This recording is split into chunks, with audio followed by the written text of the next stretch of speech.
नहीं नहीं, मैं अगर पार्टी मुझे टिकट नहीं देगी तो मैं चुनाव नहीं लड़ूंगा।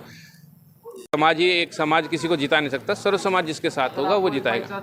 इनका मानदेय बढ़ना चाहिए और इन्हें जो सुविधाएं और लोगों को मिलती है वो इनको मिलनी चाहिए। तो ये कि अब जनता कहने लगी है कि हमारी बेटियों को जो है भाजपा से बचाओ। देखिए, मेरा गांव है, बेस क्यों है, मेरा गांव है और गांव में मैं हमेशा से समर्पित रहा हूँ 24 साल।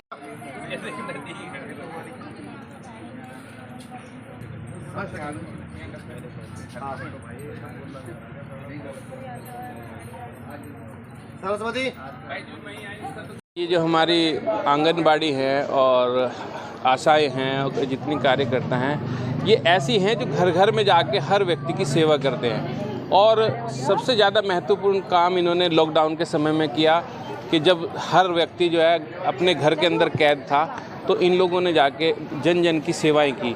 तो मेरा क्या जितने भी प्रतिनिधि लोग हैं उन लोगों का जो है दायित्व बनता है कि भाई इन लोगों को भी समय समय जो है कम से कम बुलाकर इनका सम्मान किया जाए और छोटा मोटा जो भी आप पारितोषिक देना चाहते हैं वो दे देना चाहिए। तो इस रक्षाबंधन में मैंने सोचा कि भाई इन लोगों को बुलाकर इनका सम्मान हम लोगों को करना चाहिए, क्योंकि ये हमारे समाज में रहकर हमारे बीच में बहुत सेवाएं करती हैं। और अभी बल्कि 2-4 दिन पहले मैंने देखा था कि हमारे यहाँ टीबी के बहुत सारे पेशेंट थे, तो इन्हीं लोगों के माध्यम से जो घर घर जाते हैं, इन लोगों के माध्यम से हम लोगों को पता चला था। तो इनके माध्यम से हमें उन्हें सेवा करने का मौका मिला, पता लगा कि गांव में किस तरह की परिस्थितियां हैं। तो ये बहुत ही जो है मैं कहता हूं कि बहुत ही अच्छा कार्य इनका है और मैं इनकी सराहना करता हूं कि ये जो है हमारे पूरे गाँव के अंदर जो है, वैसे तो पूरे देश में सहायिकाएँ हैं और आंगनबाड़ी हैं, सब सेवा करती हैं, लेकिन ये मेरे क्षेत्र की थी तो मेरा दायित्व बनता है। मैं इसलिए मैंने चाहा कि थोड़ा सम्मान इनका मैं अपनी तरफ से करूं। अच्छा, जो इनकी भाई क्या? हाँ बिल्कुल, हमने कई बार इनकी आवाज़ें उठाई है और हमने जो है पिछले बार एसडीएम के यहाँ धरना भी दिया था और प्रदर्शन भी किया है। क्या मांग और की मेन में? बहुत सारी मांगे। देखो, एक तो मानदेय है, मेन तो मानदेय है। जितना इनका काम है, मतलब 24 घंटे ये काम में रहते हैं, तो मेन तो इनका मानदेय बढ़ना चाहिए। जिस तरह का इनका भाई, ये तो अपनी ईमानदारी से काम कर रहे हैं, सरकार को भी चाहिए इनका मानदेय बढ़ना चाहिए और इन्हें जो सुविधाएं और लोगों को मिलती है वो इनको मिलनी चाहिए।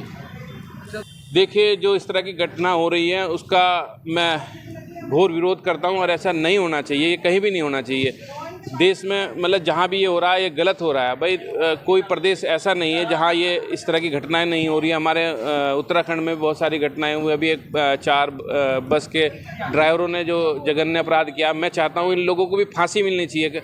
कलकत्ता में जिस तरह का जघन्य अपराध हुआ है उसमें भी जो है सीबीआई की मांग की है, सीबीआई की मांग मान भी ली है सरकार ने।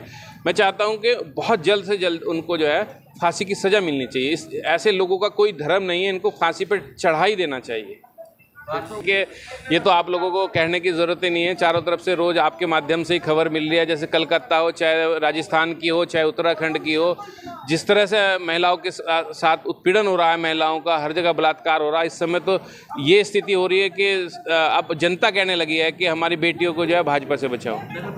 देखिए, अगर पार्टी हमें दिशा निर्देश देगी और कहेगी कि भाई आप चुनाव लड़े, तो चुनाव जरूर लड़ेंगे। क्या बेस है आपका चुनाव?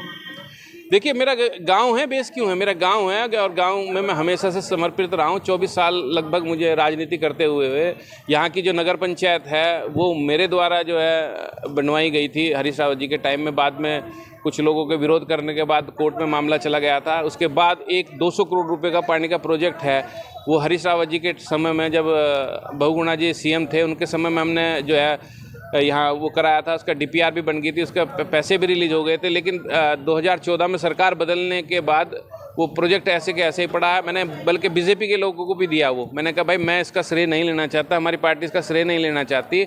आप लोग कम से कम, यहाँ लाखों लोग हैं, इनकी पानी की निकासी का समाधान होना चाहिए। लेकिन उसमें भी कोई रिजल्ट नहीं आया। यहाँ के लोग, मैं उम्मीद करता हूँ अगर हम किसी लायक हुए और उसमें होंगे तो इस आवाज़ को हम उठाएंगे। और मैं खुद व्यक्तिगत हरीश रावत जी से मैंने अभी भी बात करी थी। मैंने कहा जी ये प्रोजेक्ट है, इस पे आप भले ही विपक्ष में, हम विपक्ष में हैं और हमें जाना चाहिए और इसको काम कराना चाहिए। तो उन्होंने मुझे आश्वासन दिया कि हम इस काम को कराएंगे। 2 भाई हैं, दोनों अलग अलग पार्टियों में। इसका मतलब ये नहीं कि वो परिवार बट गया। उनकी आस्था उस तरह की है, उस पार्टी में है। तो सबका देखो महत्वाकांक्षाएं सबकी होती है और सबको चुनाव लड़ना चाहिए, हम तो कहते हैं। तो समाज क्या पूरा बहुत बड़ा क्षेत्र है ये, खाली समाज ही एक समाज किसी को जिता नहीं सकता, सर्व समाज जिसके साथ होगा वो जिताएगा। साथ टिकट नहीं मिलता कांग्रेस से लड़ोगे चुनाव में? नहीं नहीं, मैं अगर पार्टी मुझे टिकट नहीं देगी तो मैं चुनाव नहीं लड़ूंगा।